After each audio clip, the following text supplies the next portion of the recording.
Hello guys, तो CRPF का farm आया है। सीआरपीएफ का फार्म आया है तो उसके लिए आप बहुत सारे बच्चे पूछ रहे थे कि ये इसका सिलेबस क्या होगा, उसका सिलेबस क्या होगा, सीआरपीएफ का सिलेबस क्या होगा इससे, क्योंकि अभी अभी आप लोगों को फार्म देखने को मिला सीआरपीएफ का ट्रेडमैन वाला जो फार्म आया है उस लोगों का आप लोगों ने बहुत सारे बच्चों ने भरा था, तो इसलिए कमेंट में पूछ रहे थे इसका सर सिलेबस बताइए कि सिलेबस इसमें क्या क्या आता है। तो सिलेबस मैं बताने जा रहा हूँ, उसी के लिए आप लोगों को हम एक नोटिफिकेशन उन्हीं के द्वारा जो दिया जाता है तो उसी में हम लोगों ने देखा। तो उसके लिए देख लीजिए क्या लिखा है इसमें परीक्षा योजना में। तो ये देख लीजिए आप लोग, परीक्षा योजना है सीआरपीएफ का। तो ट्रेडमैन वाला जो है उसमें दिया है कंप्यूटर आधारित परीक्षा होगी। कंप्यूटर आधारित टेस्ट में एक वस्तुनिष्ठ पेपर होगा, 100 अंकों का 100 प्रश्न होंगे जिसकी संरचना निम्नलिखित होगी। तो इसमें अब देख लेते हैं हम लोग क्या क्या आने वाला है। तो भाग होंगे, विषय होगा, प्रश्नों की संख्या, ये सब पूरा दिया गया है। तो सबसे पहले आएगी सामान्य बुद्धिमत्ता तर्क शक्ति यानी कि रीजनिंग आप लोगों की आएगी। दूसरा सामान्य ज्ञान एवं सामान्य जागरूकता यानी कि आप लोगों की साइंस, जनरल साइंस जिसे कहते हैं वो साइंस आएगी।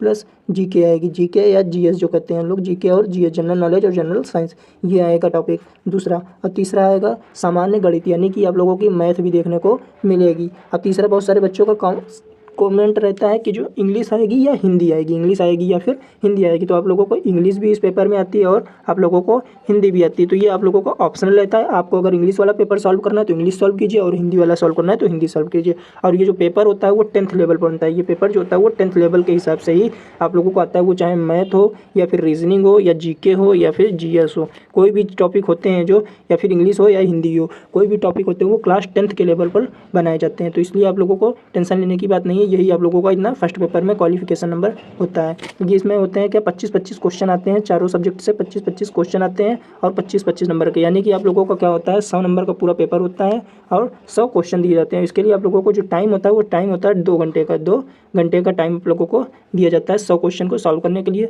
कोई भी बच्चा होगा आसानी से इसको सॉल्व कर सकता है। और इसमें एक निगेटिव मार्किंग भी रहती है, ये भी का एक पॉइंट है कि इसमें 2.25 नंबर की माइनस मार्किंग भी होती है आप लोगों की। तो यही सिलेबस है किसका, सीआरपीएफ ट्रेडमैन का।